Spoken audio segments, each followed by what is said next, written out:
I said Uhuru, comrades. Uhuru is Swahili for freedom, which is what we look for and look to and live by every day. I am your host, Comrade Fofi Alkivulon, and I'm a proud member of the International People Democratic Uhuru Movement. Aquaba, which means welcome, and welcome to the beautiful Aquaba Hall, built by Black Power.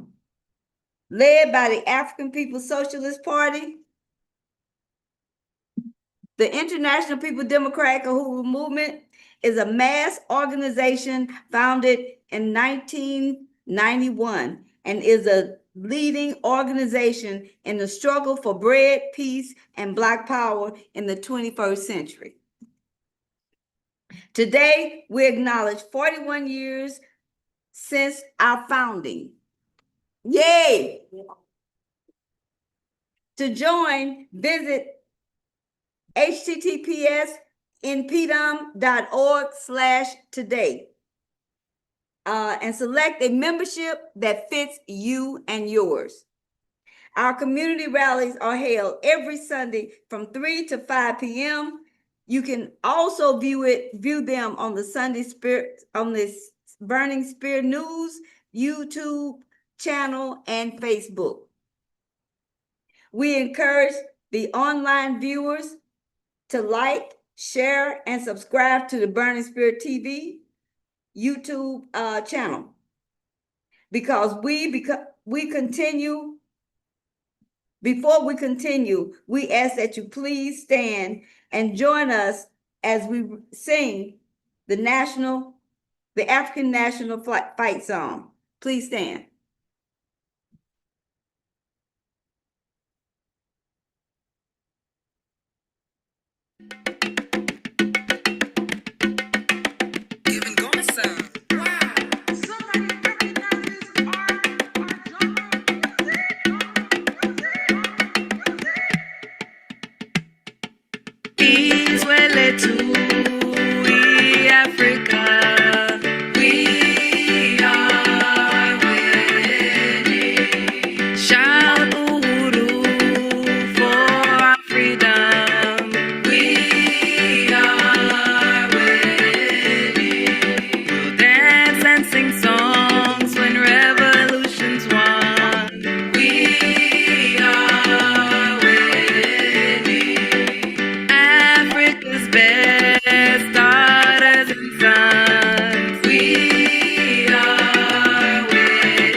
Power.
life won't be in vain.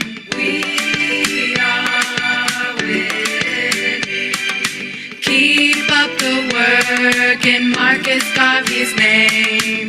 We are winning. Independent and free is what we will be. We are winning. Africa will bask in our victory. We are winning. Long live the liberation of our African nation. Freedom to organization. Socialist world, our creation. 1 billion strong, yes, we are one. We are winning.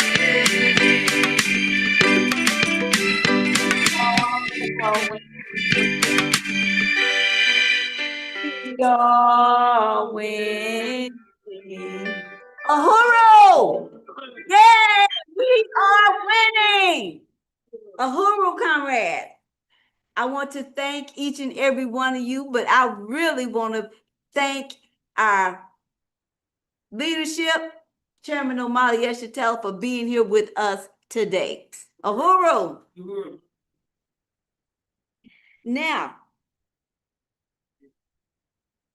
Now, comrades, we will be watching the video of building the International People Democratic Uhuru movement, because that is what today is about. Uhuru? All right, the video.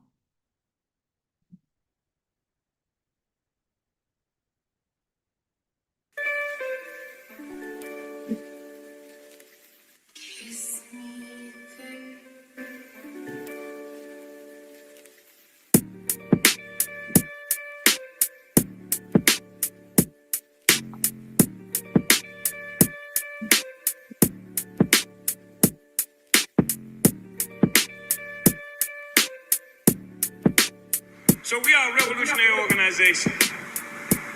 We believe that if one wants to know what it will take for us to become free, all we have to do is look at history and see what it took for us to become enslaved. If we find any place in our history that we voted ourselves into slavery, then I say, let's go and get together and vote ourselves the hell out of slavery. And if we can find any place in history where we sang our way into it, then let's sing our way out of it. But the reality, that is not the case, sisters and brothers. The reality is that we are going to have to cut, shoot, and bomb our way out of the circumstances that we find ourselves confronted with. And I know that's not something that everybody wants to hear, and it's not something that a lot of folk want to hear. But it's the truth nevertheless. This is not a suggestion at this meeting that once you on your way out, we're going to be handing out AK-47s for people to go out and do your thing. The reality is I'd be extremely afraid to pass out AK-47s in the community, because I'd be afraid that I'd probably become one of the first victims of the AK-47. In other words, there's a lot of work that we have to do in the interim. But having said that there's a lot of work we have to do, we have to also remember that our objective is total, absolute liberation for our people. And you can't have it any other way. There's no way that you can talk about sharing the power over your lives with somebody else and then feeling like you got a right to complain about what somebody does to you. Either you want the power or you don't. 30 years ago, in April of 1991, the African People's Socialist Party initiated the founding convention of the National People's Democratic Uhuru Movement, later to become the International People's Democratic Uhuru Movement. That historic convention opened on April 6, 1991, the 23rd anniversary of the brutal police killing of 17-year-old Black Panther Party member Lil Bobby Hutton. The African People's Socialist Party's motivation for founding InPDUM was clear. The struggle for the liberation of our people had to be revived after it was militarily defeated.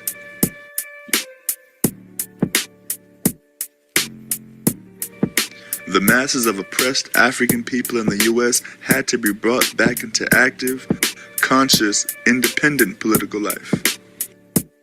The counterinsurgency that had come with our defeat began an era of mass demoralization, disorganization, dispersal, and chemical warfare in the form of the imposition of a drug economy that had to be exposed and defeated. Since then, InPDUM has been fighting for the democratic rights of the oppressed and exploited African community all over the world.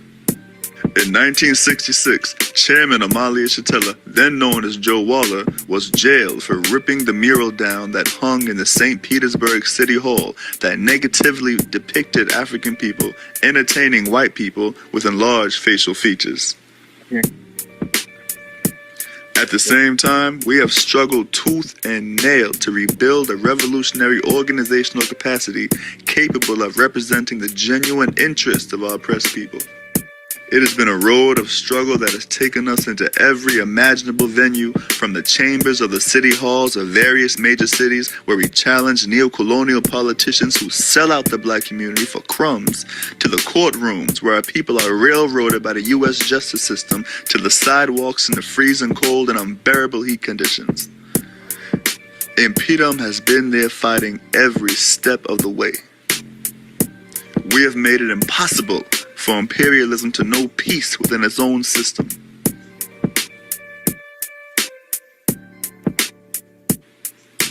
We have not struggled simply for justice for one person, but to win reparations, economic and political power for the entire African nation.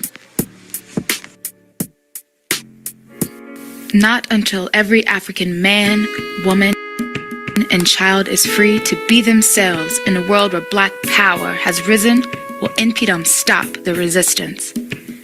InPDUM has years of resistance and a history of fighting back for the African working class.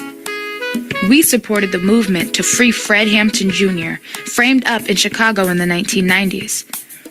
In 1996, InPDUM represented organizational leadership for the African working class when young Africans from the south side of St. Petersburg rose up in resistance against the point-blank police murder of 18-year-old Tyrone Lewis during a traffic stop.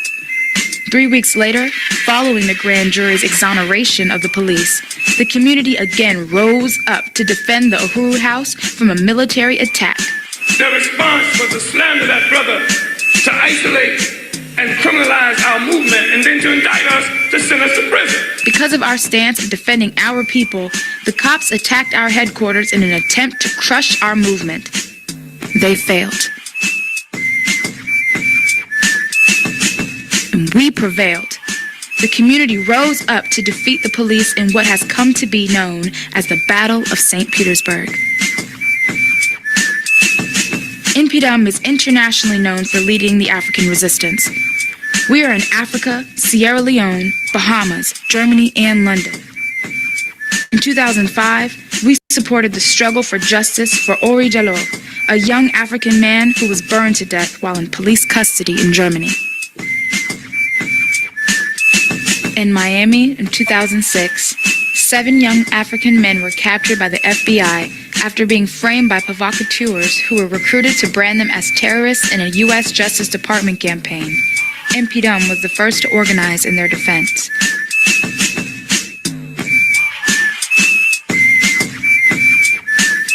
From 2007 to 2009, in Oakland, we stood courageously in defense of Oscar Grant, Andrew Maupin, Leslie Xavier Allen, Casper Banjo, Jose Luis Buenrostro Gonzalez, Mac Jody Woodfox, and Anita Gay, all murdered by police violence. In 2008, it was InPDUM who led a protest against the U.S. presidential candidate, Barack Obama, during a town hall meeting he held at Gibbs High School in St. Petersburg. In that action, InPDUM raised up the question heard around the world: what about the black community, Obama? In Bronson, Florida in 2012, InPDUM led a powerful struggle to free Eric Oliver, an 18-year-old African who was arrested and charged with assault for defending himself and his family by beating down a white lynch mob who came to lynch his younger brother. InPDUM has fought for black community control of schools. In 2013, we waged a successful campaign to free baby Dylan from the clutches of Pennsylvania Hospital, where the doctors forced the baby to take morphine against the wishes of his mother. In August of 2014, InPDUM rose from the ashes of the Ferguson Rebellion, where the African working class took to the streets and fought back. After the acquittal of Darren Wilson, Black people of Ferguson, led by the African People's Socialist Party and InPDUM, led the Black People's Grand Jury and put him back on trial and found him guilty of the murder of Michael Brown. The launch of Africans Charged Genocide campaign came shortly after the assassination of Mike Brown. In 2015, InPDUM braved the frigid temperatures of the Northeast region, sleeping in tents on the Africans Charged Genocide Winter Encampment Tour to follow the United Nations. The president of InPDUM spoke to the United Nations panel of experts on behalf of the African working class on the conditions we face in the United States. The war being waged on the Flint, Michigan residents once again sent InPDUM to the front line with the message of Africans Charged Genocide campaign to let our people know that this was genocide.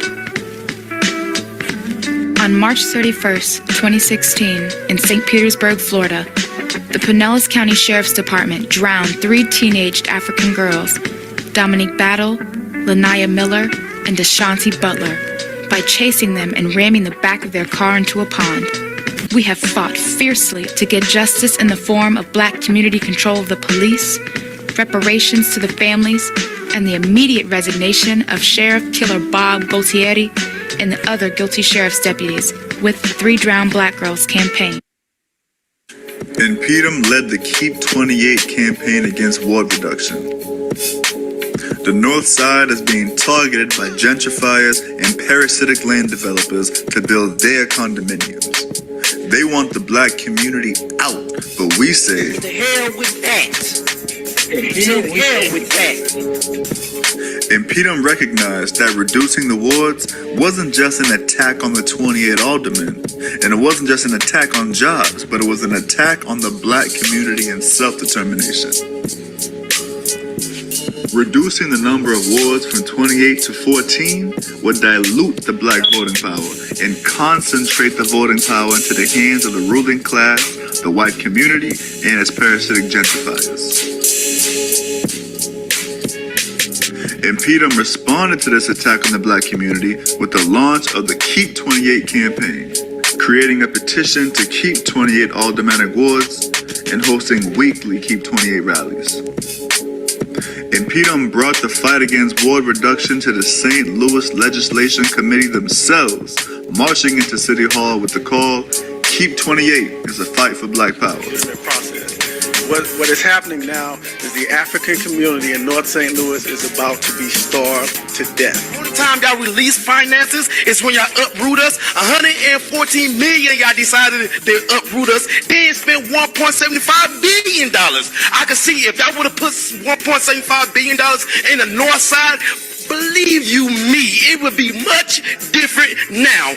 But when you restrict finances from coming in, and they get dilapidated, then you get certain aldermen to say, let us do something about it. Well, this is what you can do about it. Step up out of the way. Just want y'all to know, the Key 28 campaign is up for a fight against this reduction.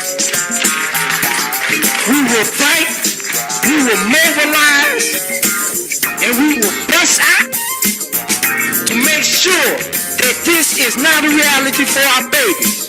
Because our babies do not deserve to continue to live in the same oppression that's brought by the capitalists and the imperialists. We tired of it. And we ain't taking it no more. InPDUM crossed paths with longtime community organizer Jesse Todd. All right, so there's more we're going to hear because we're going to hear from Comrade Jesse.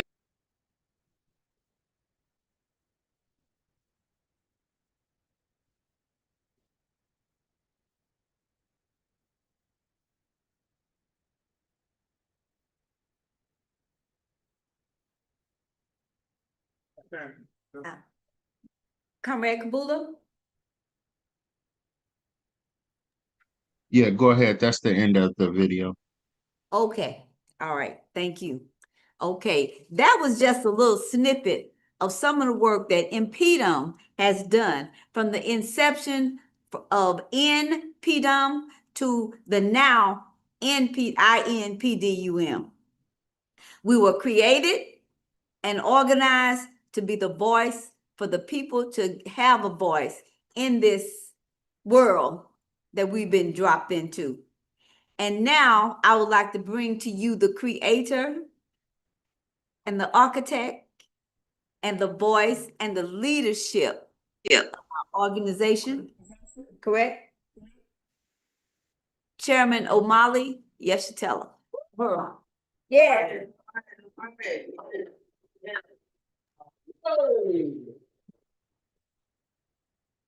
Uhuru. First of all, I want to express appreciation to Comrade Sister Fulford for the introduction and to everyone who is participating in this meeting on today. I'm really happy to see Sister Wendy, who is attending her first meeting here. She joined InPDUM a little while ago.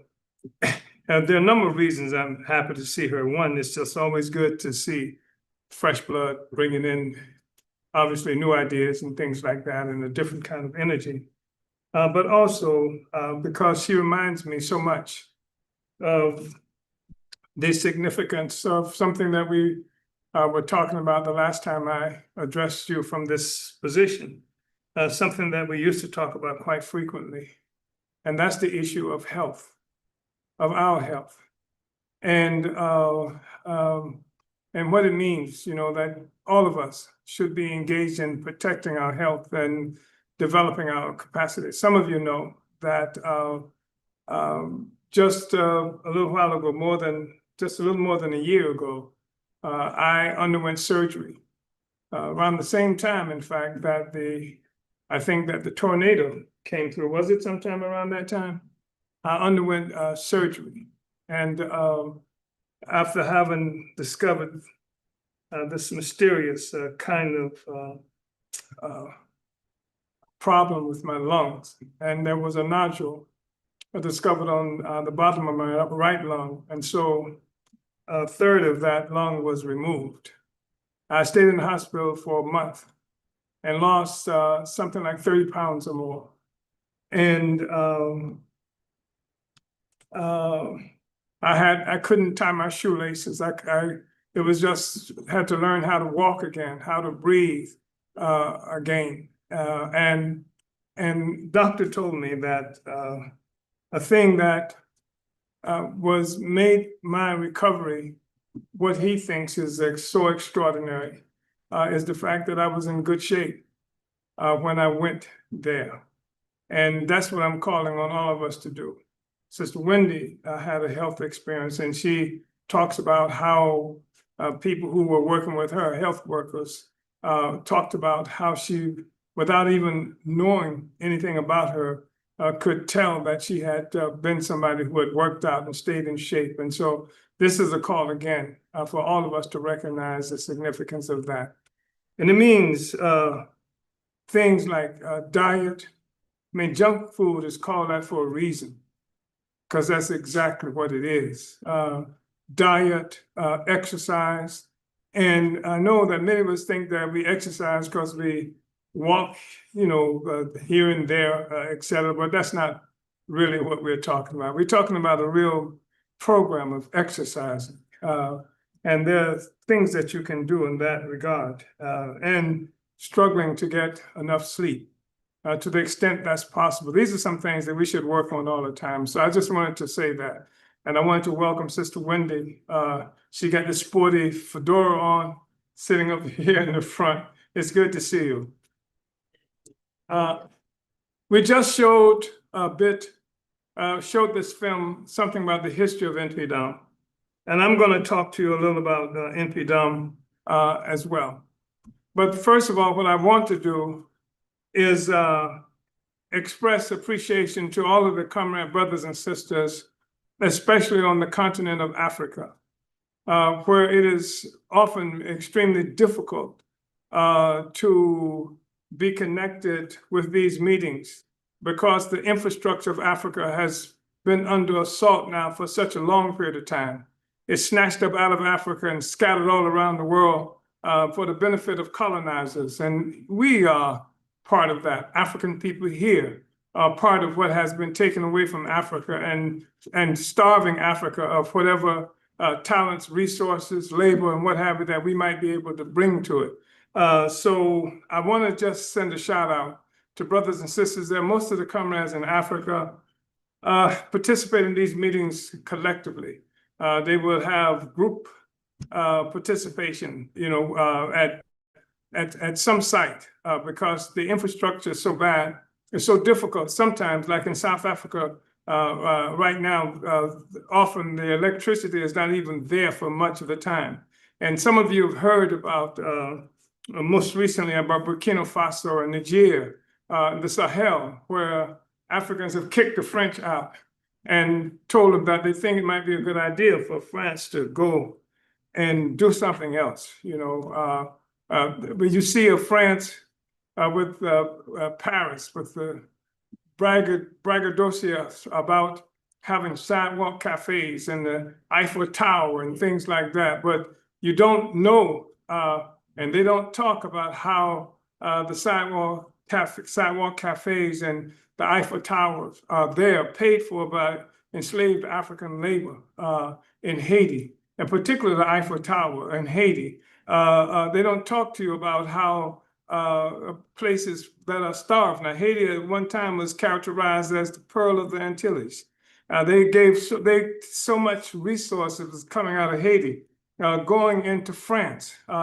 If France lost its colonies, as it appears to be doing now, it's going to be reduced into a second-rate country, if that. So this is what it is that we're looking at, and why it is so important that we reconnect to the African Revolution, because we're not just in bad shape in North St. Louis.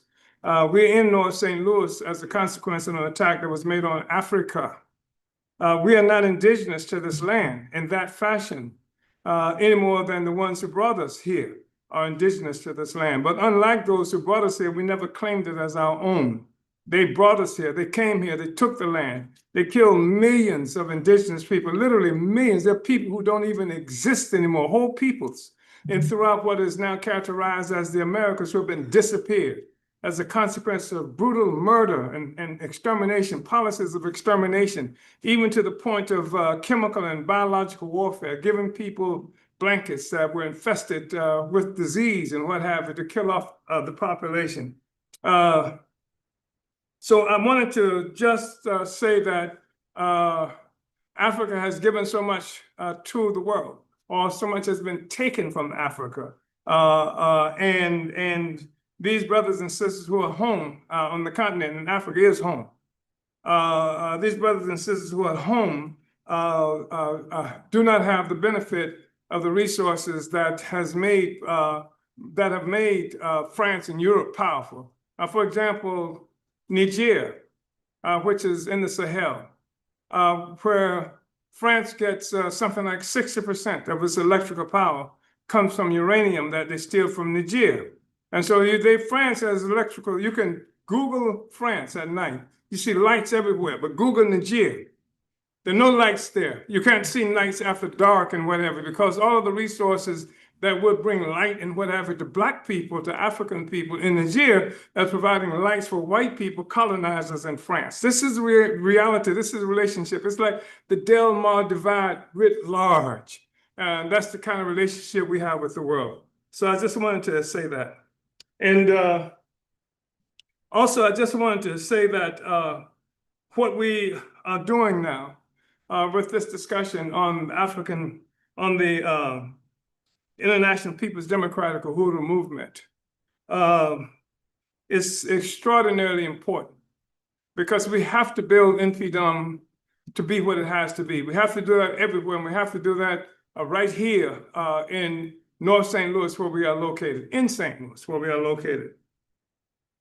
And that's not the easiest thing in the world to do.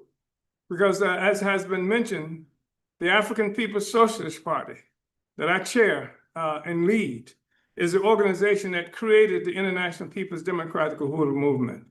And we created the International People's Democratic Uhuru Movement first as People's Democratic Uhuru Movement in Oakland, California. That was in 1985, something like that. And through doing this work, it became clear to us that what had to happen is that the African population had become so demoralized. We had experienced the murders of Martin Luther King, Malcolm X, attacks on Black Panther Party, assassinations, imprisonments, tanks in the streets of our communities. People like what we just saw in Ferguson, that's the first time some people saw that in terms of tanks in our communities, or the tanks in the community in 2022 when they attacked us on Redbud, or they attacked us in Gravois. But there were tanks in the 1960s. They had tanks in our communities. And that was to suppress any likelihood of African people rising up to rid ourselves of foreigners and aliens who had captured us and brought us into states of servitude and the worst kinds of indignities that you can even imagine. So in fact, the indignities have become so ubiquitous that we are used to them, that it's like normal and natural to have somebody can snatch up your children and throw them into prisons, even as they're juveniles and things like that, or the death rates that we experience as a people here. We got a lifespan something like 6 to 7 years less than the lifespan on average in white people.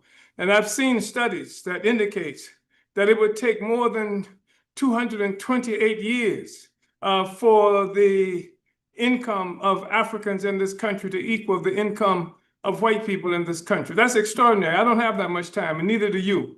Neither do we. As much as Africa has contributed to the well-being here, we can't live like that. And what they're doing is saying that the Delmar divide is acceptable. There's a lot wrong with the concept of the Delmar divide. I want to say that. In the first place, the Delmar divide rests on indigenous land. And that's something that we never forget.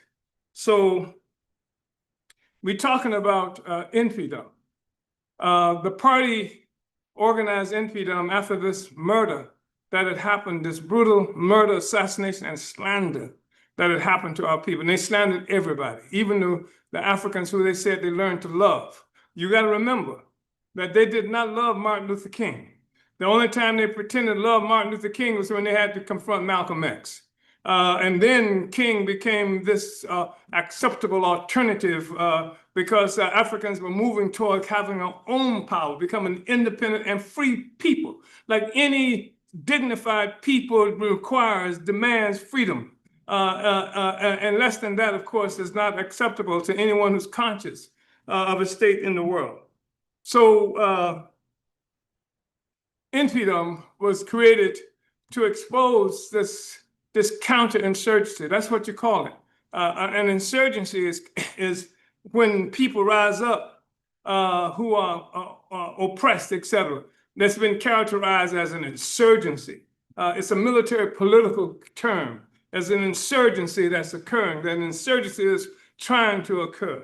And so they've developed this science that they call counterinsurgency. That is to say, to push back or to defeat the efforts of an oppressed people to become free. And counterinsurgency has become a real science. And it's been a science by the oppressors. They used it against the indigenous peoples whose land they stole. You got to remember, the indigenous people did not simply give them this land. It's the myth of Manhattan being sold for $24 worth of beads is just that, a myth, a lie. So this land was not given, it was taken from the people, and in the most brutal kinds of ways. I mean, some ways it's hard for you to imagine and sometimes hard to believe because so much information has been denied us, and there's efforts being made every day to make sure that we do not have access to history, to information that would inform us about our relationship and our relationship to this government, to the state, to the social system as it exists in the world. But the indigenous people, I mean, the children who the colonizers, when the white people came here, they like raped the little indigenous girls. I mean, that was the favorite thing, was the little girls, to rape the little girls. People talk about Jeffrey Epstein. What the hell are you talking about? I mean, and then of course the Africans who were enslaved. I mean, Sally Hennings was 13 years old when the pedophile President Thomas Jefferson began raping her. And she was owned by him. And initially, they said that the children that she had was not his children. She was 13. They said it was not his children. It was not that. And then when they found out, discovered by DNA that it was Thomas Jefferson, the guy who has been declared the great Democrat and what have you, then they rewrote history and said something like it was an affair. He had an affair. How the hell do you have an affair with somebody who's enslaved? She can't say, not tonight, honey. I got a headache. She is enslaved. She is property, like a shoe, like a horse or a cow. And you use any way you want to. That's what Sally Hemings was, etc. This is our relationship. It has been our relationship forever to this country. So, you know, like they would rape the little girls. They had dogs that they literally trained to eviscerate the indigenous people. That's to say, to tear their intestines out. They literally were trained to do that. And there were no horses when they got here. And so if they wanted to go someplace, they literally jumped on the back of an indigenous person to take them someplace. You can even Google now and find instances and pictures of how they were doing this when they oppressed and colonized India. You can see white men riding on the backs of Indian women, talking about East India. This is the place where the dumb navigator got lost and came here instead. In East India, literally pictures of white men riding on the backs of Indian women, you know, with things like saddles on their backs. And she stooped over carrying this. This is the kind of thing that we've had to go through in the development of this process and this relationship. This is why everybody in the world has fought against this relationship, try to get out of this relationship. And African people are no different than everybody else in the world who want to be free, to have access to our own dignity, our own culture, our own history, our own children, etc. This is what InPDUM was created to overturn this, to come together as collectively, to recapture this heritage, this spirit of resistance, this struggle that we had to take back our own lives. And sometimes it's been hard to do, because what the colonizers have attempted to do and have succeeded in doing to some extent, and they have written a different kind of history. They write a history that comes in at the middle of the movie. You know, you can walk into a movie and think you know everything that's going on. You see somebody chasing this poor innocent person down, quote unquote, and killing them. You say, wow, that's horrible. But you don't know that the person they just chased down just massacred their entire family, a whole village or something like that. You come in the middle of the movie, and that's how we get history here. In terms of how we've come to understand history. So many of us now don't trace this relationship. Some people act like our history began on a cotton patch in Mississippi or Alabama. Our history began as an enslaved population, but that's not true. Our history began as a free people, a free, dignified people with the majority of the resources in the world were centered in the Africa where we came from. The center of human civilization was in Africa that we came from. It's we who brought science and art and what have you to the world, etc. Civilization to the world. But that's not how we get taught. And now what we've taught, and you will have your liberal friends who will come up to you sometimes. They used to say this to me a long time ago, but look how much progress you've made. You used to be on slave plantations and et cetera. Now, you know, you can get shot down by the police in a free society here. But our history did not start like that. And you can't talk to us about progress unless you show us some proximity, this thing that you call progress has to the freedom and independence that we once knew before we met you. Then let's talk about progress, etc. Malcolm X has this saying that I really appreciate so much. He says, somebody sticks you in the back with a 9-inch knife and then pull it out for 6 inches. That's not justice. pull it out for 6 inches, that's not justice. Even when they pull it out all the way, that's not justice. Justice requires repairing the damage that's being done when it was stabbed in the first place. So anyway, InPDUM is different, and the African People's Socialist Party is different, and the meetings that we have different from most of the associations and organizations that you might have a relationship with. We have this social media militancy. We pretend that we have friends based on the number of people come to our Facebook pages or something to that effect. You don't even know the people. You might have 1,000, 2,000, 3,000. You don't even know the name of your next door neighbor. And you call them friends, which is bogus. And this false kind of relationship, you have a relationship with a computer screen, not with human beings. And that's something that we have to break from, to have relationships with our people, to organize our people, et cetera. And so many of our leaders were killed and maimed, and our movement was so slandered.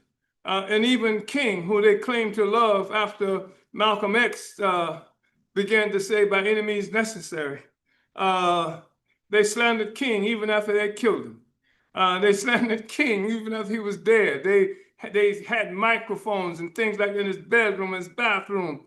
They even tried to get King to commit suicide. This is what they did for years, to try to make him commit suicide, etc. So even after he's dead, they kill him again. They slander him again. They talk about the women who he was with. People didn't follow King because they thought he was a Catholic priest. They didn't follow people. Black people didn't follow King because of some assumption that he was celibate. That had nothing to do with our relationship to King. We followed King because King was an extraordinary leader who mobilized millions of African people here and around the world, and other just people around the world, in defense of justice and freedom. That's why people followed King. But they kill him in real life, but that's not good enough. They got to kill who they think you think he was, and so they slander him even after he's dead, etc., which is a part of the practice that they always do. They would do that kind of thing. And so people were demoralized. People were demoralized. We're trying to rebuild the movement after King has been killed. 1968, they killed something like 30 members of the Black Panther Party. By 1968, more than 300 members of the Black Panther Party have been arrested throughout this country. They killed the founder of a co-founder of the African People's Socialist Party sometime later than that. And I was in and out of prison so often that I had to read the newspaper sometimes to find out where the hell I was. This was what it was. Justice. What did people want? People just wanted happiness and return of the resources that's been stolen from us as a people. Just wanted to be a free people. That's all. Nope, you didn't see anybody. You can't look at the program of the Black Panther Party, or you can't look at the program even of the Nation of Islam. Malcolm X says, just go out and kill all the white people, do bad things to white people. They said, no, they said, we want freedom. We want freedom.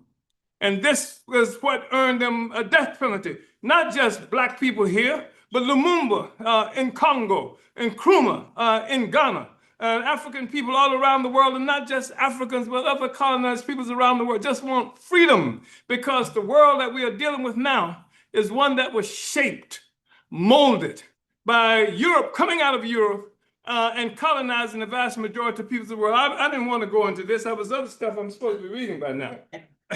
But I just think it's so important because we've been taught to localize this oppression in such a way that we don't see its relationship to everything else that's happening in the world, to all the other peoples in the world who've had experiences just like our experiences. That's why you can look at what's happening in Palestine, and they kill Palestinians like they kill Black people. And they talk about what they're doing, turning Palestine into a place of mere rubble. Look at North St. Louis and tell us that they didn't do the same thing, had a policy. They created a Team 4 plan in 1972. and that was designed to do this as a part of what they call economic development for St. Louis, would come at the expense of the African community here in North St. Louis.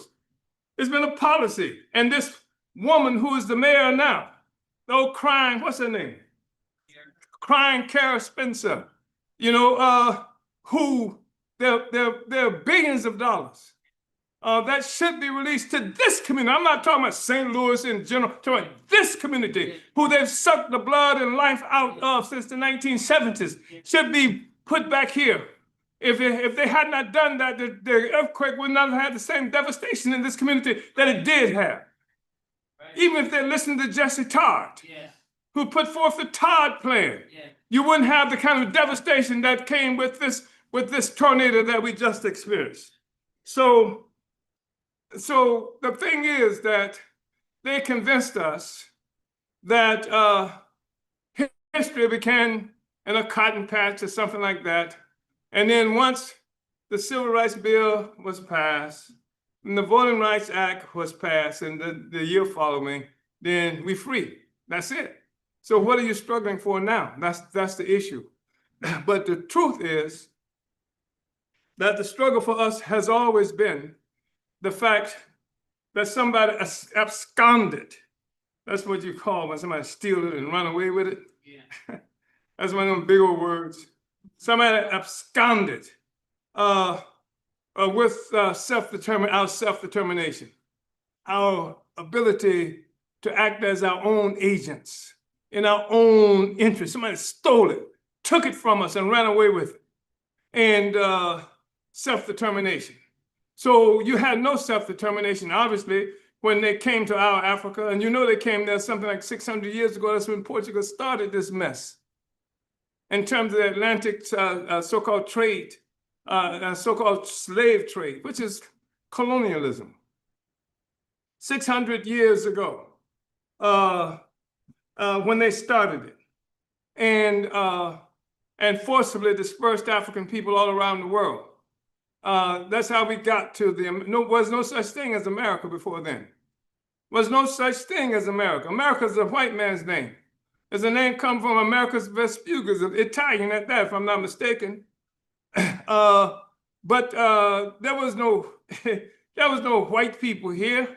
Indigenous people lived here. And when I say indigenous, that could include African people as well, because we know that when Columbus got here, reading his diaries, etc., he said how when he met some of the people who were indigenous here, they told him this is where the black people went when they came through here. So anyway, the thing is that we were convinced that they have convinced us subsequent to that our history, we got free in 64 65, because now you can vote and now you have civil rights. So somebody comes and kidnaps you from your homeland, which is the richest continent on the earth today, which is where the majority of the natural resources necessary for successful modern society comes from, kidnaps us from there. They're in so doing inflicting a serious wound in Africa itself, a wound in Africa that it has never recovered from, and then brings us and disperses us all around the world here to lands that they have taken from the indigenous people here, upon whom near genocide has been completed. Millions of people dead in this process. And so we're told that somebody comes and kidnaps you from your home and then bring you to somebody else's home and then restrict your movement and your ability to enslave you in their house, etc. And then at some juncture they say, okay, you're free now. And that's it. Of course, that's a lie in the first place, because if somebody enslaves you, captures you and enslaves you, and then say, now you're free, and you are now a citizen, how are you gonna make me a citizen? How are you gonna make me a citizen? Only thing I was trying to do is get away from this oppression that you impose on me. You kidnap me and then say I'm free, but I'm a citizen. How can I be free if you can say, I'm a citizen now? If you can say, now you live under these rules, these laws that I have created for you as a quote unquote citizen, and even then, as at best, as a second class citizen, you know, et cetera. So this is the way we've come to understand. We've been forced, been taught to understand the world, and even that's not good enough. Because as you know, some of the assumptions that came with this presumed history, you see them being overturned even as we have this discussion right now. This whole thing about birthright citizenship. Yeah, you ain't no citizen, and that's what they said. You're not a citizen by birthright, and this is something that the Supreme Court is looking at right now. But this is the same Supreme Court, you got to remember. This is the same Supreme Court that ruled in 1857 that a black man had no rights that a white man had to respect, right here in St. Louis. Anyway, I'm just going to say this. You heard us use certain kinds of words. We build these Sunday meetings, and they're really important because the Sunday meetings were designed to be an alternative to the meeting of the board of all the persons here. Black people come together, we have our own meetings. We discuss our own issues. We discuss our own problems. Then we say, this is how we're going to go about solving these problems ourselves. Stop sign is needed somewhere over here on Goodfellow. Then we get a crew of people. We put up the stop sign. We don't have to wait. Put up the damn stop sign. We need a stop sign. You know, if people are hungry, we come together and say, this is how we're going to solve this problem. Because our people are hungry. We've done it before. We've had things like burial insurances. This is where the first black banks got started, with burial insurances, where African people come together and put our money together collectively to make sure that we had money. If anybody died, they could be buried. This became insurance companies that we had at one juncture, et cetera, in this country. So the Sunday meetings, we have to build them. And Africans have to want to come to these meetings so we can discuss what our issues are. And we can discuss ways to take on these issues. That's one of the reasons we're talking about a St. Louis Black Community Convention. That we want to build where the community comes together with the convention and create our own agenda for our community. These are the issues. These are the problems. These are the plans that we have. We have to solve the problem of economic development. We have to solve the problem, what's happening with our children who are being shunted off into prisons and jails. What's happening with people who've been sent into things like this workhouse, this insane kind of mistreatment of our people. How do we solve these problems? We have to do it. You see what the government and how it's going to do it. We have to be able to come together collectively to do. How do we make economic development? How do we make all of North St. Louis look like what we're doing right now here on West Florissant? How do we make all of it look like that? How do we begin that kind of process? We have to decide that. We didn't wait for the government to come do this. The government tried to stop us from doing what we're doing in West Florissant. So we have to have this capacity. We have to re-achieve agency of our own to solve our own problems, identify them and solve them ourselves. So that's what we should be doing in these meetings now. Have this discussion, say, okay, see who we can get to take on the kinds of problems that we identify in the community. You heard us talk about things like in the song. I love the African National Fight song. And in there, you've heard a few things mentioned. You've heard things like socialism. And I'm a socialist, African People's Socialist Party. And this government says being a socialist is a crime. It's criminal. And they've actually put people in prison for being socialists or claiming to be socialists. Anybody except Bernie Sanders and these little white people running around now claiming to be socialists. But what's up with that?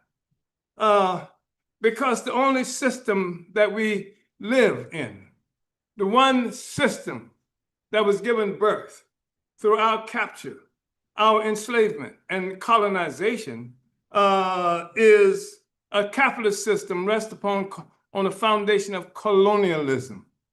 And what is capitalism? Capitalism is a social system. And you must remember this. It's not just your local grocer who you think marks up a little too much on some item that you went there to buy. It's a social system itself. It's a system, a social system. Social, there's an assumption about when you say something is social of its involvement of the entire society. So capitalism is a social system that rests upon a foundation of colonialism. What is colonialism? Colonialism is the foreign and alien domination of a whole people by another state that comes in, takes over the people, the lives of that people, and everything, and it steals the resources coming from the people to feed itself, etc. That's why capitalism looks the way it does, because it rests upon the foundation of pure, outright, naked theft from people who are colonized. People talk about the things, issues like the environment and things like that. So you got some settlers who come from Europe. They're not from here. They come from Europe, and they have no relationship to the earth, to the nature, to the environment. They're come as aliens. They've come as people to steal everything. They kill all the damn buffalo. They kill everything that's here because they have no relationship, no history with it. The indigenous people have a history with it. They talk about Mother Nature as a part of who they are. They experience themselves as a part of nature. Most human beings do recognize that you're part of nature yourself, etc. And so, you have a group of people who've taken over everything, but they have no relationship to it. They have no natural relationship to nature. They don't give a damn about poison in the water. They don't care anything about the atmosphere. They don't care what it means to other living human beings because they're above all of that. And this is what settlers do. This is settler colonialism. This is one of the things that makes settler colonialism so vicious. And so you have capitalism that's birthed from this project. And capitalism is when you have a handful of people who as a group of people who own and control everything necessary to produce life. You got, they own it privately as their own private property. You got socialized production. That's to say, people have to come together to produce everything that's necessary. People come together. Nobody produces individually anymore. So even if you go to Walmart and you buy a belt, you're subject to see it was made in China, or you're subject to see it was made in Vietnam, or you're subject to see it's made someplace else. But people who don't even know each other often participate in this process of production.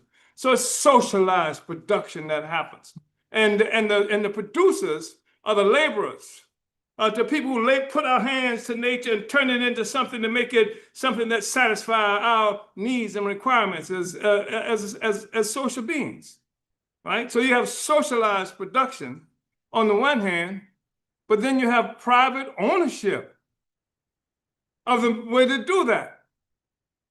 And then you have this protection of this relationship. Now, of the relationship, what is the relationship?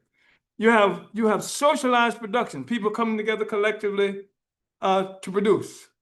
We don't own it, we just produce it. And the people who own it, they don't do no work. Whoever heard of stockbrokers going to work? You call that going to work, what they do? They don't do it. The bankers don't do any work. It's the people who work, who put our hands to nature and transform nature into something that serves us. These are the real producers, etc. And this is the profound contradiction that's based from a system where you have a whole country, a whole state, a whole nation lives at the expense of another nation of people. Took all their land, took their language, took their history, took everything else, and you own it, etc. So capitalism is a normal expression of that kind of relationship. So we say down with capitalism. And that's why we say we are the African People's Socialist Party. Somebody say, you're a socialist? Yeah, I'm a socialist. Yes, I'm a socialist. I have to be a socialist And Jesus was a socialist. How do you think he did that stuff with that bread? How many loaves of bread and how many fish? No capitalists, capitalists would have put up a for sale sign, wouldn't it? There, etc. So we talked about that. That's why we believe that those who own, who produce what's necessary to live socially should have social ownership. Let's say collectively, we should own it. We produce it collectively, we should own it collectively. That's the society that you and I came from, by the way. That's why our society was so different. And most of you are too young to remember it. You may have read something and heard your grandmama talking about it or something to this effect. But this is why we had societies where you didn't have a situation, we didn't have anything called foster child. If a parent died in the community, sister so-and-so took that baby. If it wasn't a cousin or aunt or grandmama, somebody in the community took that child, raised that child. And even when I was growing up, this whole notion, if you're playing someplace else and you got hungry, you don't have to wait to get home. You ate where you were. And if you did something wrong, oh yeah. If you did something wrong, Sister so-and-so would snatch you up, spank your butt, and then tell you, go home and tell your mama. He said, oh God, please, don't let mama know, find out what just happened. You tell mama today, she comes there with a gun, won't she? Right. Yeah, but that's the society that we grew up in. It comes from that kind of economic process that we have, where collectively, socially, we owned it, etc. So we talk about that. Now, I've heard someplace that anybody ever see movies or pictures or anything about a sheepdogs? Yeah. You know what a sheepdog is? What do sheepdogs do? Herd sheep. And they protect the sheep too, don't they? Herd, protect the sheep. And who is a sheepdog used to protecting a sheep from? Wow. Whoa.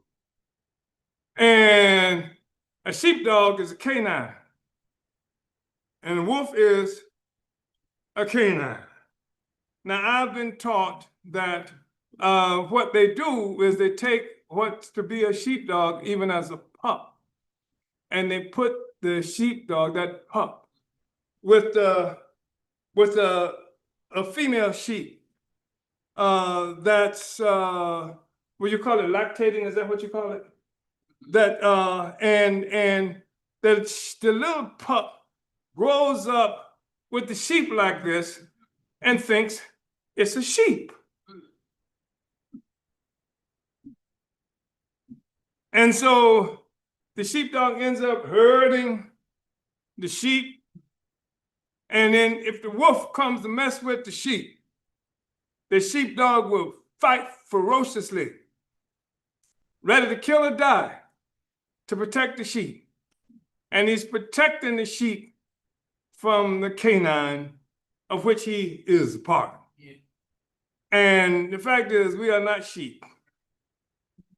And I've made this analogous to the reality that we're confronted with in terms of having been kidnapped and brought into this environment of a form of slavery, etc. So I wanted to say that how are we looking in terms of time? Tell me something, Kabula.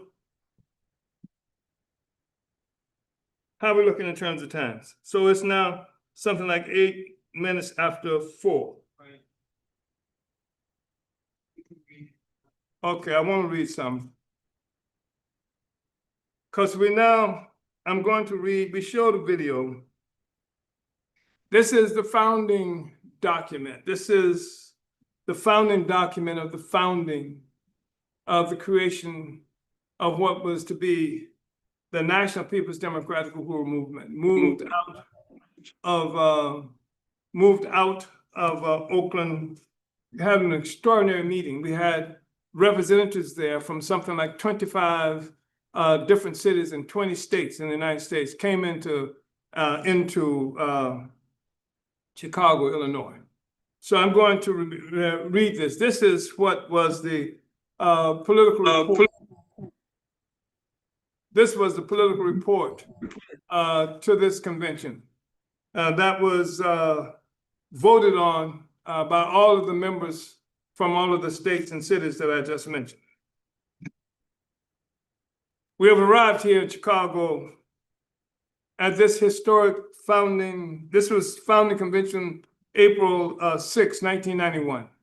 We have arrived here in Chicago at this historic founding convention of the National People's Democratic Uhuru movement on April 6, 1991. Both the date of our convention and its site here in Chicago have tremendous symbolic significance for our task over the 2 days we will be convening.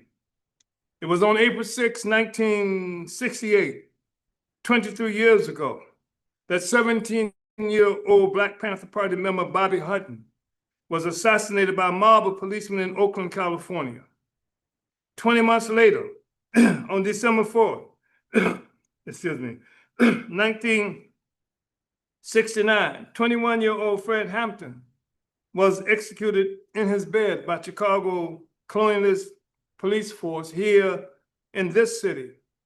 Also murdered in the 4 a.m. raid on the Panther House was Mark Clark. We mention the murders of Bobby Hutton, Mark Clark, and Fred Hampton because they are three of the victims whose brutal assassination helped to give the counterinsurgency its notorious character. It was the same counterinsurgency that defeated the Black Revolution of the 60s and initiated the current anti-democratic process against our African people that this meeting was called to overturn. Our choice of this date and this place for our convention were conscious choices, choices which recognize the significance of symbolism. They are choices which attempt to make the connection between the defeat of the Black Revolution of the 60s, a defeat which resulted in the death of those three comrade brothers, and the rebirth of that movement explicit in our presence today. This connection is implicit in Fred Hampton's famous dictum, you can murder a liberator, but you can't murder liberation. Bobby Hutton, Mark Clark, and Fred Hampton were members of the Black Panther Party, which at the time of their assassination by the U.S. white power colonial state was a revolutionary party. Indeed, it was the closest thing to a revolutionary center that had existed within the U.S. since the Garvey movement during the first quarter of this century. However, the assassination of Mark Clark, Fred Hampton, and Bobby Hutton, and the destruction of the Black Panther Party as a revolutionary organization were the culmination of a larger, more comprehensive counterinsurgency aimed at defeating the Black Revolution of the 60s by disrupting and destroying the independent organizations of our domestically colonized people and killing off and otherwise neutralizing independent and revolutionary African leaders and personnel. Everybody all right? Good. Yeah. How you doing, comrade? You all right? No, yes, yeah. You okay? Oh, Dylan's grandmother. Oh, so good to see you. I can't imagine you being Dylan's grandmother. Oh, thank you so much. You were here at the, were you here for the?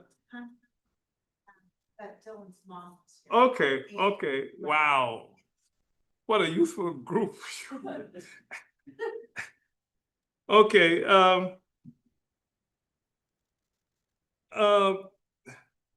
although the U.S. colonial counterinsurgency affected virtually every African organization and personality of significance within the U.S., its main target was the anti-colonial sector of our movement. This sector was characterized as militant Black nationalist hate groups by the Federal Bureau of Investigation in its infamous August 25, 1967 directive that officially established the long-range goals of the operation. This government targeting of the anti-colonial sector of our movement for counterinsurgency operations resulted in more than the defeat of militant Black nationalists. It also meant the defeat of a particular set of policies, of politics in the African community to the advantage of another set of politics, which had actually lost out in the ideological contest within our community. What I'm saying is that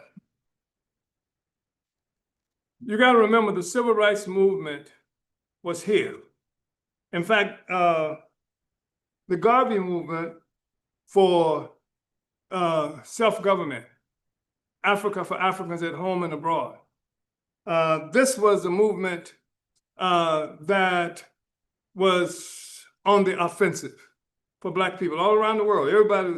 This was it. Garvey movement, I don't know if you knew, but Garvey, the movement organization created passports, own passports, and actually traveled to different countries around the world. Representatives from the Garvey movement were actually accepted with our own passports by British, what do you call it? The diplomatic office of the British government. They actually went there and met with people from the British government. So this was the movement at that time. And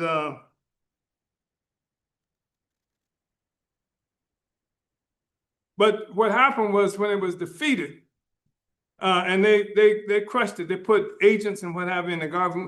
Garvey had created something like, they had a convention in 1920 of 25 to 50,000 people at Madison Square Garden. And the reason there's this huge fluctuation in terms of what the number is because Madison Square Garden couldn't hold all of the people who came there. So these huge speakers were set up outside, and Africans were everywhere, huge, massive, came from all around the world for this convention of African people. This was probably the most significant elections that were held by African people subsequent to our being brought into captivity. At this meeting, African people voted for Garvey as the provisional president of Africa, 1. 2, at this meeting, African people chose the red, black, and green as our flag. Do you know what helped to prompt that creation of that flag? Anybody know? Other than the fact that it's a sort of sign of state or nationhood, is that the white people had a flag, had a song that said, everybody's got a flag except the coon. That was a popular song at this time. Everybody's got a flag except the coon. And so that was one of the things that prompted the development of our own flag, the red, black, and green. So.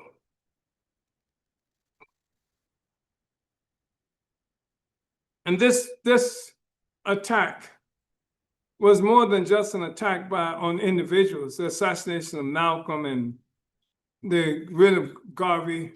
You got to remember that there were other sectors of the population that presumed to provide leadership. And W.E. Du Bois had created this concept of the talented 10th, how the most educated 10% of the Black population should be allowed to be the one that governed the rest of us.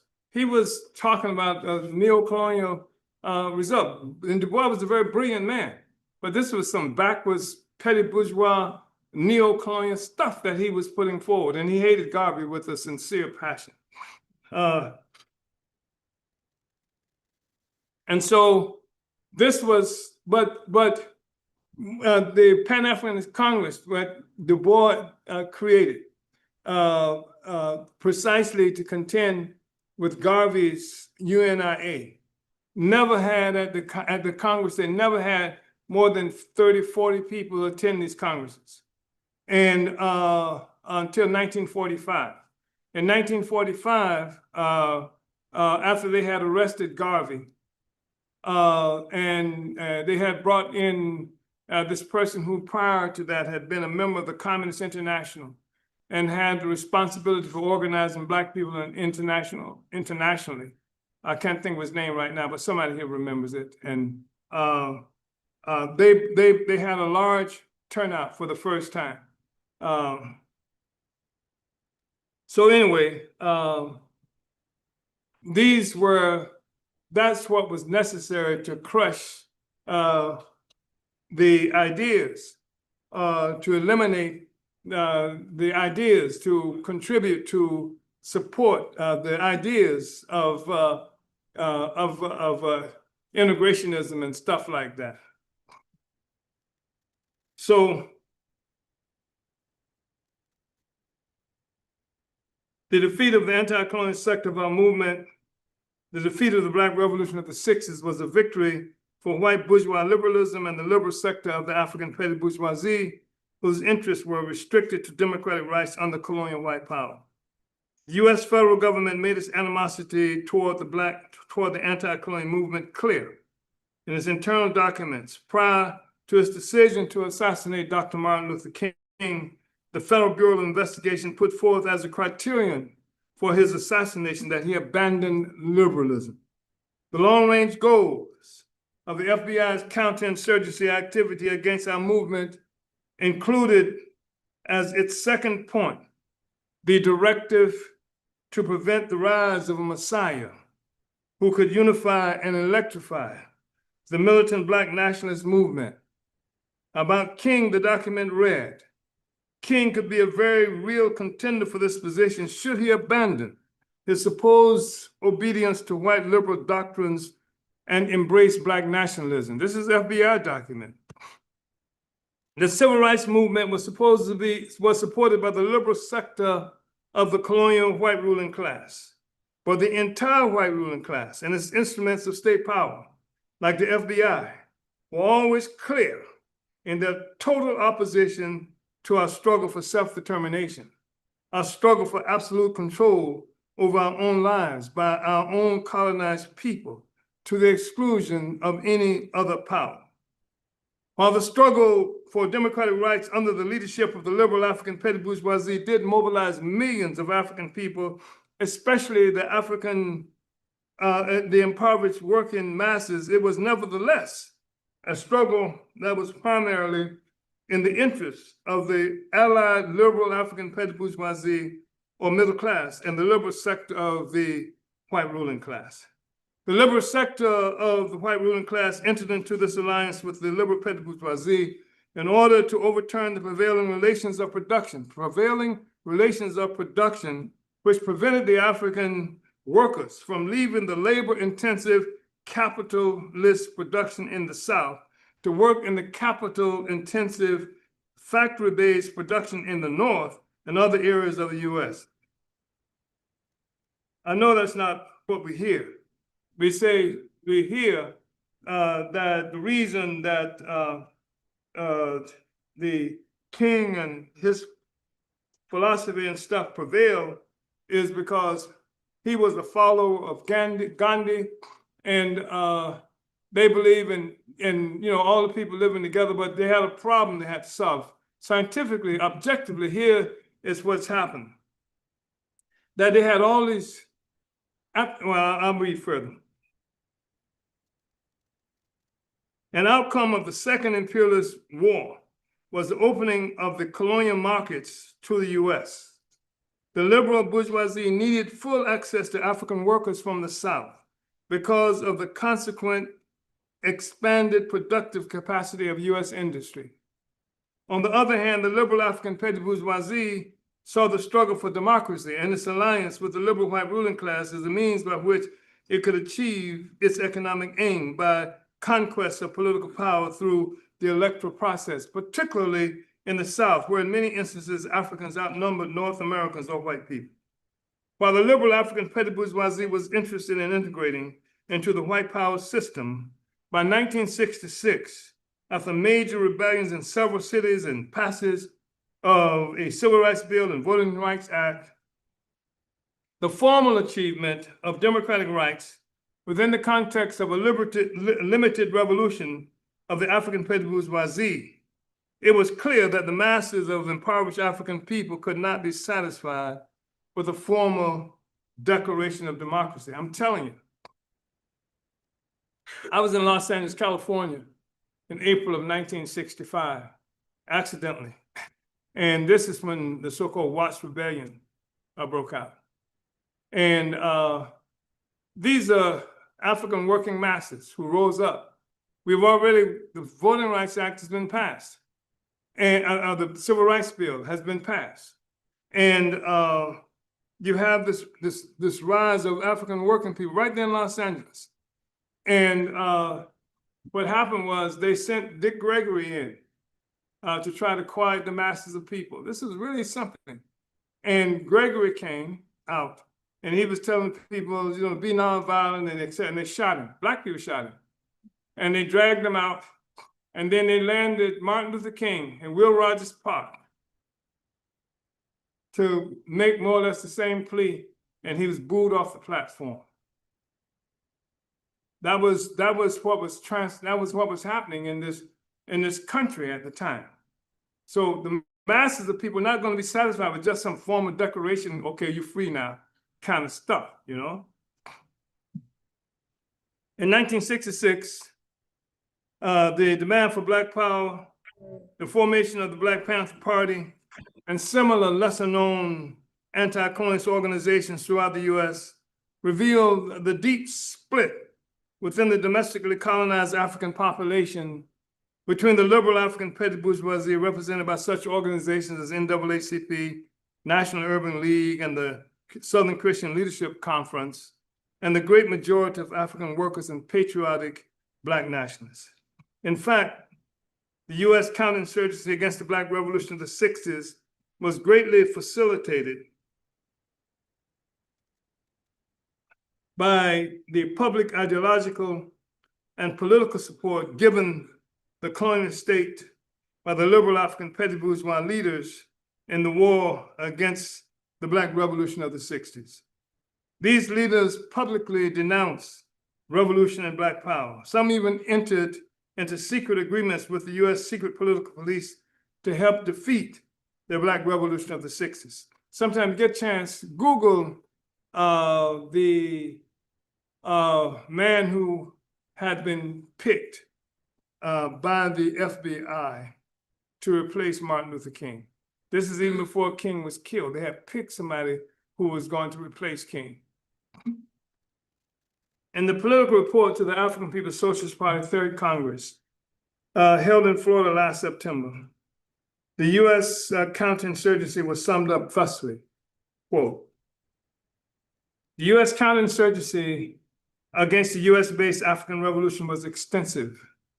Several U.S. presidents and lesser political figures, from governors, senators, and local mayors, were involved, as well as various agencies and levels of the U.S. government, including federal and state legislatures. This also included the Draft Board." Some of y'all don't know what a Draft Board is. This was an organization that they had created to draft men into the U.S. Army. And they would use people who were in various communities around the country and then be a part of this board. So this included, and what happened was the Draft Board was used to bring young African men into the U.S. military, where we could be sent to Vietnam and where we'd be killing two birds with one stone, killing Vietnamese and then being killed. In fact, this got so serious that Africans in the United States created from 50 to 60 some odd percent of the frontline soldiers in Vietnam. In France, Africans constituted something like 90 or 70 or 90% of the military forces who were fighting against the Vietnamese, who France was colonizing. So the US and French both colonized Vietnam, and they used colonial subjects to go and fight and kill for them.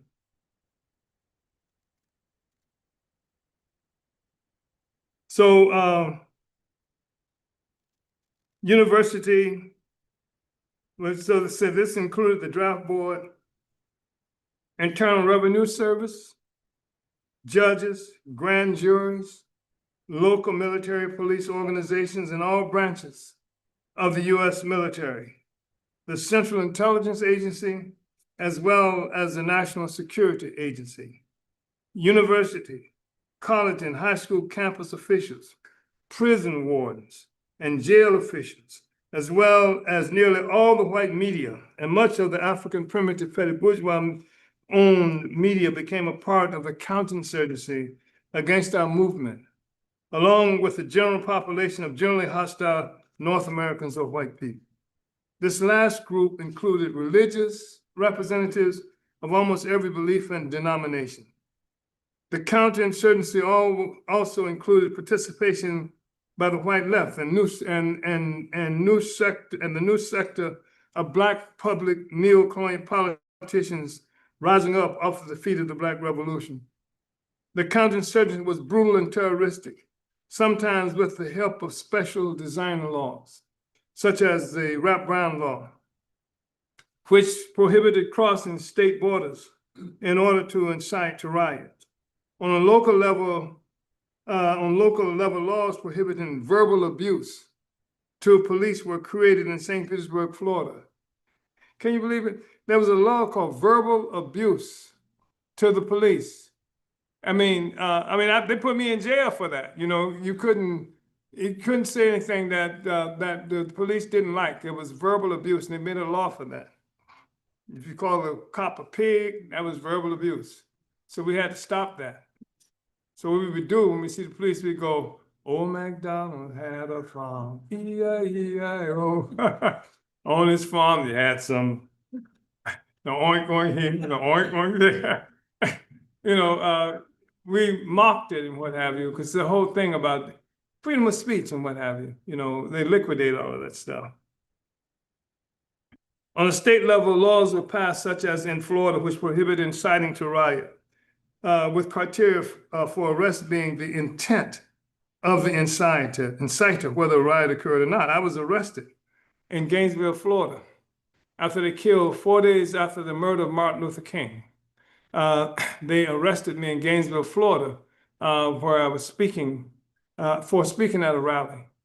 And there was no riot, but they said I wanted a riot to happen.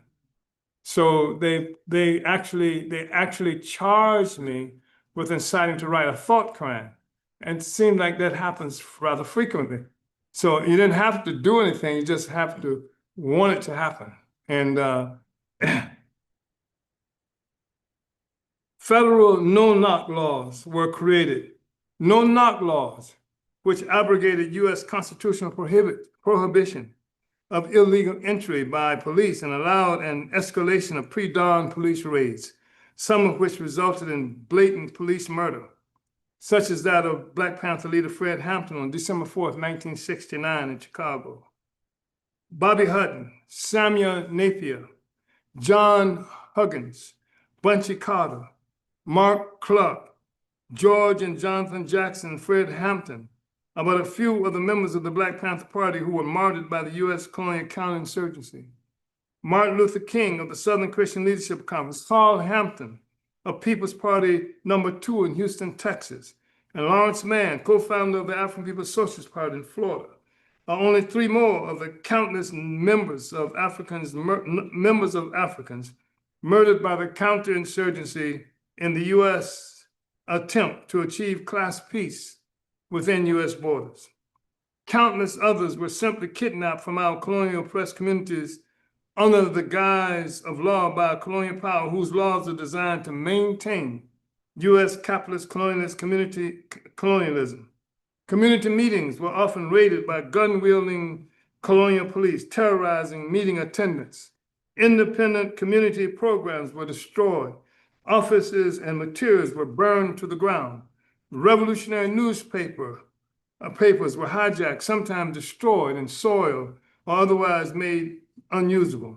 And then, on the back of this extensive military attack on our movement, the U.S. government created phony revolutionary organizations, mostly white, to challenge the ideological legitimacy, political orientation, and organizational stability of the badly battered Black Revolution that had once moved J. Edgar Hoover to define it as the most serious threat to the internal security of the U.S. since the Civil War.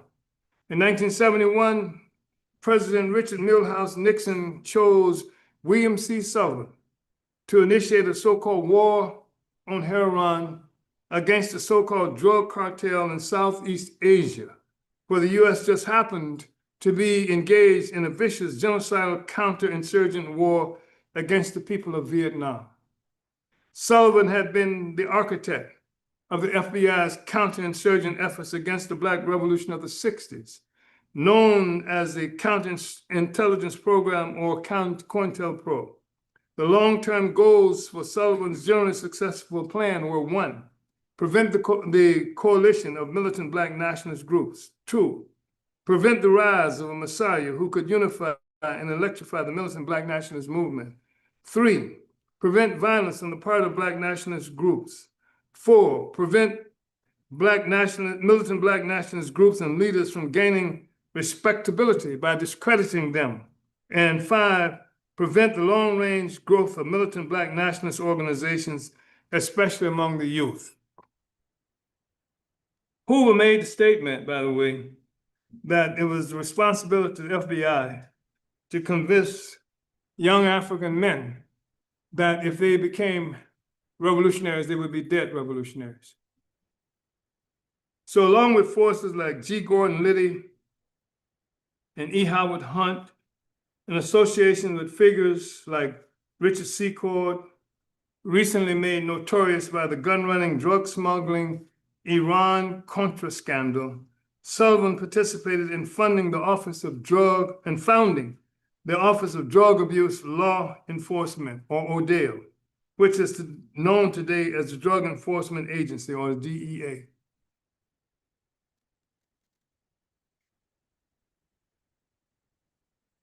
It was Sullivan, along with these other agents of various official and unofficial intelligence agencies, who initiated the heroin epidemic within our oppressed colonized communities as the final blow to defeat the Black Revolution of the 60s through drug addiction, demoralization, and temporary destruction of the will to resist U.S. domestic colonialism. You all right, Sister Wendy? Okay. By 1979, the Iranian, it's interesting because we're talking about Iran even back then. I mean, this is Iran that just got invaded, still fighting for its life. Even back then, we were talking about Iran and the plot that had been developed, the so-called Iran-Contra scheme. By 1979, the Iranian and Nicaraguan revolutions had refocused U.S.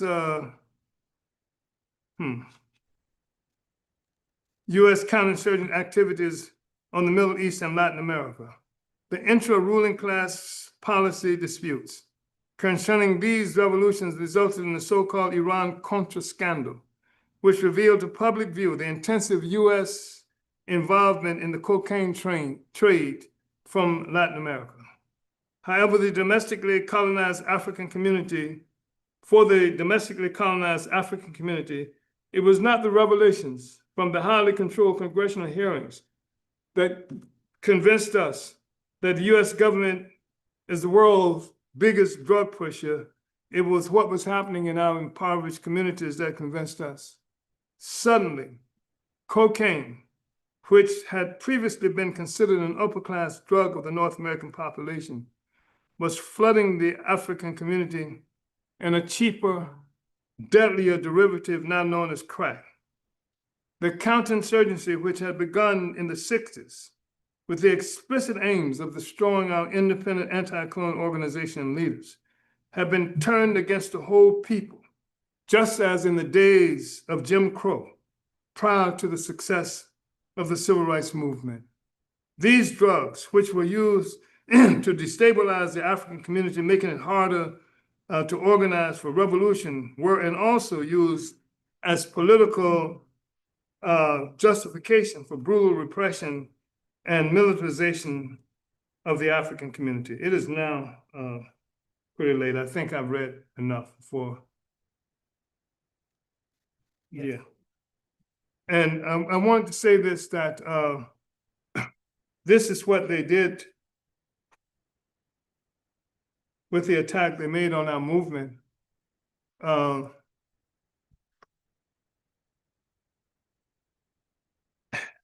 They don't declare that they're killing or harming or arresting us for speaking or anything like that. They declare that somehow we have become criminals, that that we had the right to speak, but we were not speaking because Russia paid us to speak. That was what they declared. So they're not attacking the constitutional right of free speech when they attack us. They're attacking criminal behavior because it's the Russians who told us that we had to fight against genocide against Black people. It's the Russians who created our programs for reparations, our demand for reparations. It's the Russians who convinced us that we had to build economic development in our communities, et cetera. So it's not the fact that we were saying these things, but the fact that we are now being paid by Russia to say these things. So this is what's necessary for them to cover the attack that they're making on us by characterizing us as criminals now. So now the struggle for liberation is subsequent to even the 1960s declarations of voting and civil rights. The quest for these rights now have been criminalized. And that's the thing, that's the thing that happened with us just recently. So I wanted to say these things. I know there's much more that could be said, and I spoke a long time. And I'm concerned now that whether we have some time to speak a little out, because I don't want to keep people long. We can have a little discussion and then people can eat. Yeah. So let's talk. Anybody. People shouldn't hesitate and shouldn't be bashful. And there are no wrong questions or anything like that, or no wrong interventions that you can make. Anybody? Just don't throw anything at me. I'm just so glad to meet you. Thank you. I'm just wording it out, but I've been learning about. Here to this mic, so everyone can hear you and people can see you. We're just, sure. You're all right. You're all I right. went to your, to the booth over there at the Pride Festival. And so that's why I have this. Oh, okay. Good. I don't know. Gosh, I don't know if I want a microphone. Dylan might be embarrassed. Dylan's all right. No, I hope I can express that I just wish that the room was like filled and that we can get more. I think this should be much more, I appreciate so much of what you do. And I talked to Dylan about it a lot, but some way to, like, even when we were over at the Pride Festival, I really think we should be much more vocal and like really out there getting this message across so much more. I think the room should be filled. Like, we should not even be able to get everybody in here. Right. Because this movement is so important. Well, and I talked to Dylan a lot about unifying with other organizations that are doing the same work. And I understand this is a political party as well, but just everything that you read, it's so, it's so profound what has happened. And it's been like this from the beginning. this is what this country is built on. So there should be a revolution to get this economical system, and like you said, social system, turned around into something that's for the people, all of the people Right on. here. So I appreciate what you do. Mom, we should talk. Yeah, I didn't say your last name. That's all right. I call you Mom. Yeah, you said everything else right, so that's good. No, it's my hero and grandson. He is the apple of my eye. Well, he's our hero too. We really appreciate Dylan, and I, Loves all of you so much, and I think his plan is to do as much as he can to make a difference right, here. in our lifetime. Right on. You know, he's trying to deal with a lot. So I love what you said about being healthy, taking care of ourselves, because what we need to do, we need to do that first. Yes, So that we can be efficient people, and it really can be sweet as well. splendid. Thank you. Thank you, thank you. I want to say, she just recognized some primary contradictions.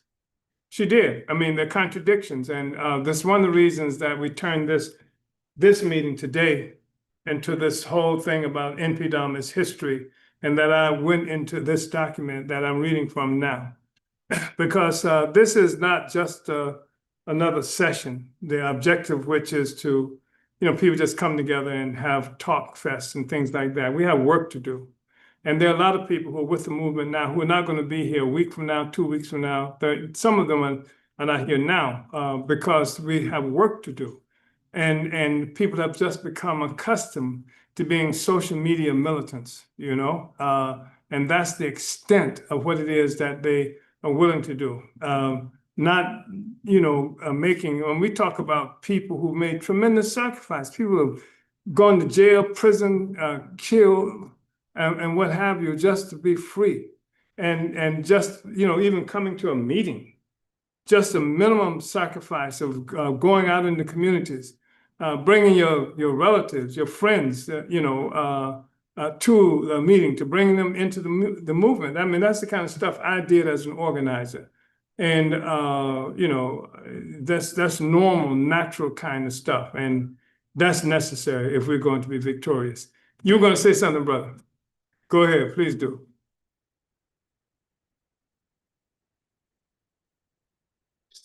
Good to see you, brother. Say, I am honored. Happy Sunday to everyone. And when it comes to the movement, this is our blessing, to keep our legacy alive and to have a better life. Yes. And I want to thank your hero, all the queens, and definitely you as well, Chairman, for inviting me. And I wish us all well to have blessings and prosperity, to have a better city. And, our culture is very important, because we started in the motherland and migrated over here to the United States. And we have good times all the time, and God favors our people, and even though times be troublesome, sometimes we still fight for the best, strive for the great, and live a better life, and nowadays things are a lot better than they were before. It was a lot harder and rougher. It was a lot of brutality, a lot of racism. We're more versatile nowadays, and I encourage, the younger youth to join the movement and to have a better life instead of having violence and in and out of prison and stuff. And I encourage them to have us all, to have a better life, to accomplish things, to make history, to keep our history, pure and real and strong and dominant, because it's power to the people all the time, And I just want to say thanks again for inviting me. I will definitely show up. We are important. We are a minority, we are not oppressed. We are, we are a priority. We are important in life. We're the ones that make the world go around. So thanks again. I appreciate you, man. Have a blessed Sunday to you. Well, thank you very much. That's your very I want to say that I'm glad that the brother recognizes that is for a better life. That's what we're fighting for. I mean, there are enough resources there shouldn't be any hunger any place in the world. The resources are here. The technology is such that everybody could be fed, et cetera. But the truth of the matter is that the majority of the people on earth do not have access to clean water. The majority of the people in the world. We have a situation where something like 80% of the people on the planet Earth are trying to survive of something like less than $10 a day. And 50% of the people on earth are trying to survive on less than $2.50 a day. And the ones who are struggling most are the ones whose resources go to feed this monster, where all this wealth is concentrated. And that's not acceptable. And it shouldn't be acceptable to anybody. And I don't even know how people can, pass by hungry people and not see reflected in them and their hunger ourselves. I don't understand that. I truly do not understand that. And so I'm somebody who, I grew up in the church. I'm not religious at all. I'm going to get that straight. But I grew up in the church. And I believed it. I believe that we should, my grandmother, when I was a very small child, I remember my grandmother, she taught me Bible stories that were designed to create a certain character in me. It took me, I was an old man before I recognized she was doing political education with me through the Bible. And I remember when I was a child, telling her that when I grow up, I want to have big cars and big houses and stuff like that. And she stopped me and she said, why don't you get that for everybody? If you got it for everybody, you could have it too. Why don't you get it for everybody? And that made a real impression on me. I mean, listen, I was a toddler. I mean, just running around while she was hanging up clothes on the line.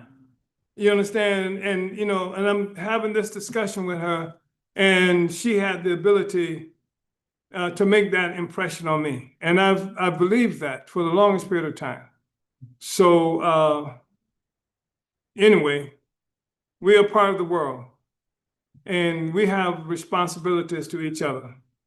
And central to the oppression of the peoples of the world is the oppression and exploitation of Africa and African people. That's where some people, white people, make this huge mistake in not recognizing that none of the Constitution, none of the Bill of Rights and things like that was for Black people. When the Constitution, Bill of Rights were ratified, we were property, we were enslaved. So this was something that was done for white people. So if they can attack constitutional rights, if they can attack things like the Bill of Rights through attacking us, don't you get it? It's you they're coming after, because I never had it in the first place. And so that's a mistake that a lot of people make. If they can get us, your ass is on the line. Now, it's we who stand between you and the capacity of this state to do horrible things. So I want to thank everybody for being here. I don't know if there's anybody else, but I really appreciate your patience. And thank you also for drawing out this profound contradiction that is real. The room should be overflowing. Should be difficult for people to get into this building right now. And people who are here need to ask the question about why aren't the others here? That's the question that we need to answer for ourselves and assume responsibility for changing that. Uhuru.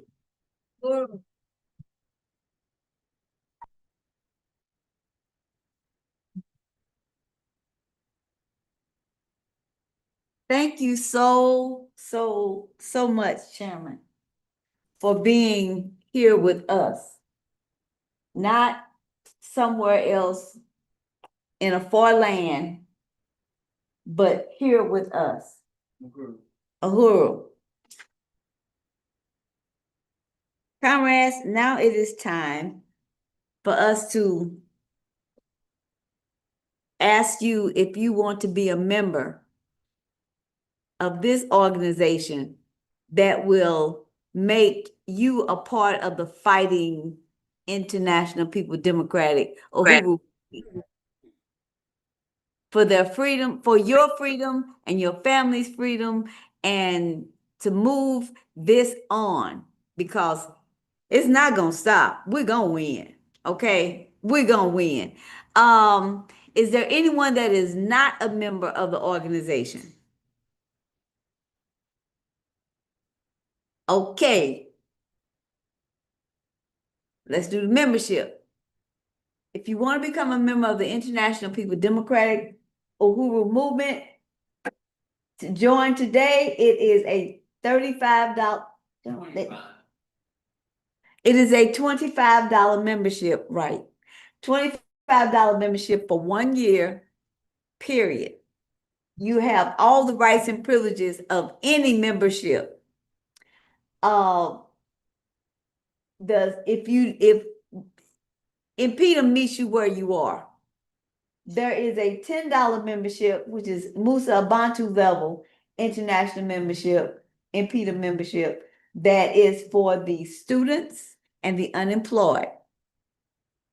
And if you have someone on the other side of the walls of freedom, then there is a George Jackson, Desi Wood level InPDUM membership, which is $5 a year.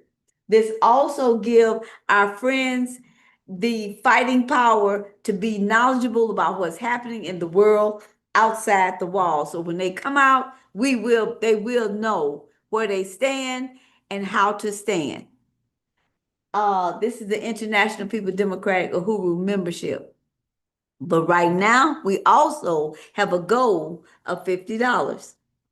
Our goal of $50 is check, cash, money order, or credit card. You can go to Cash App InPDUM, $ InPDUM, or you can go to InPDUM.org/donate. These resources is flyers, it's electric, it's gas, it's the give us the power to bring those people in here that you were speaking about, young lady. We have to let them know that we're here. So this is how we get propaganda out. We're online. We let people know who we are and what we're standing for. With that being said, I'm going to call up our comrade with the announcements, and I will come back to you to tell you what our goal is. Come on, Comrade James.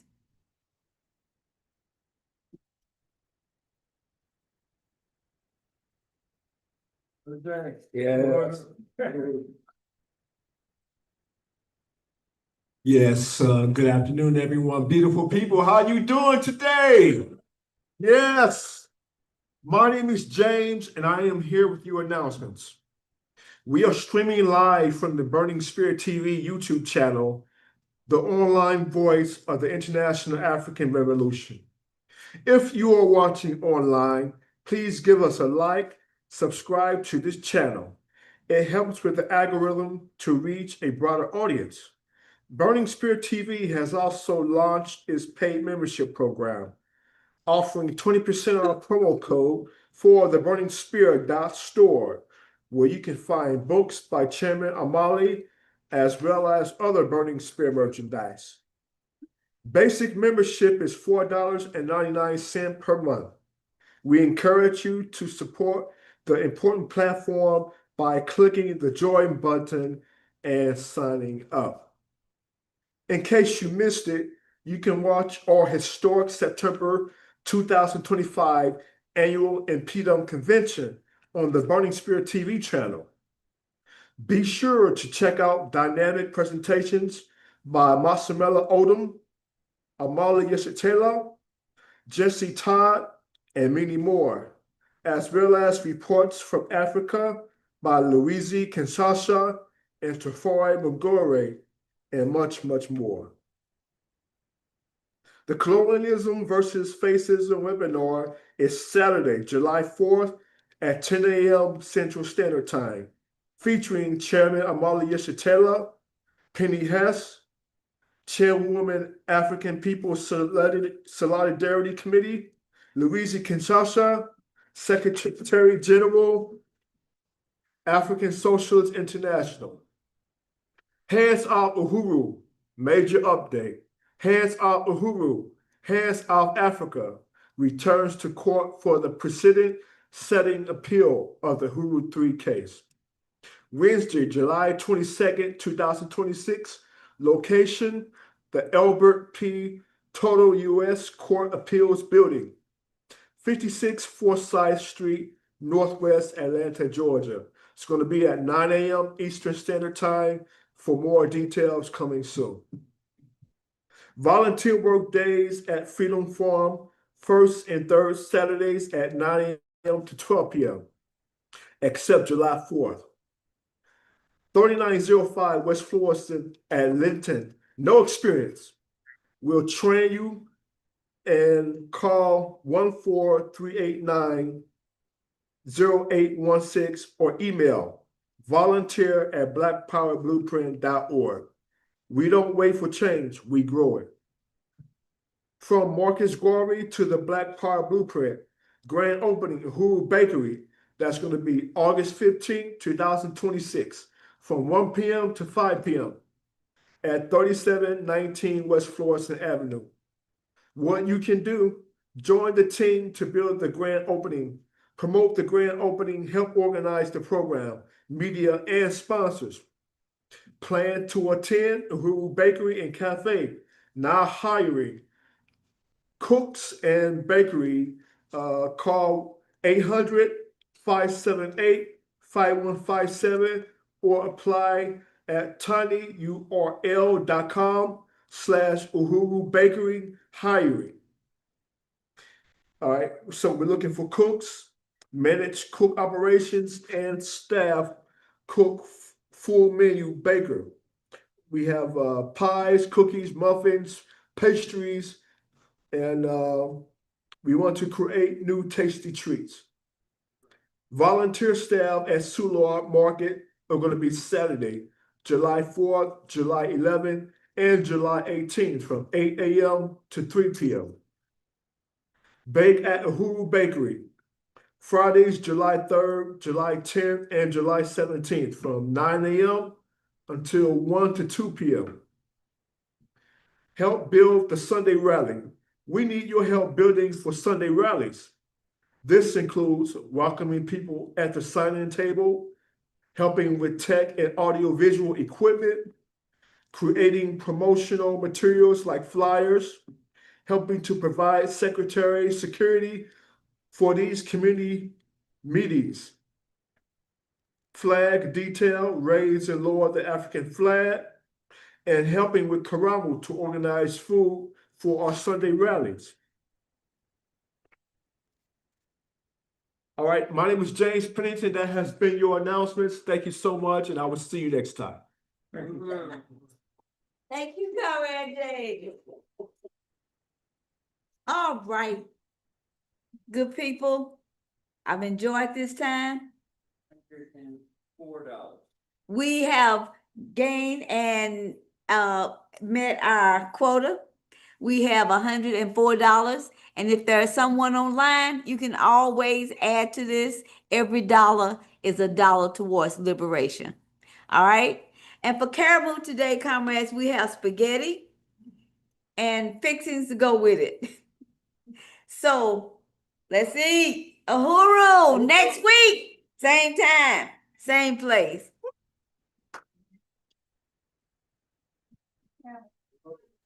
I got it.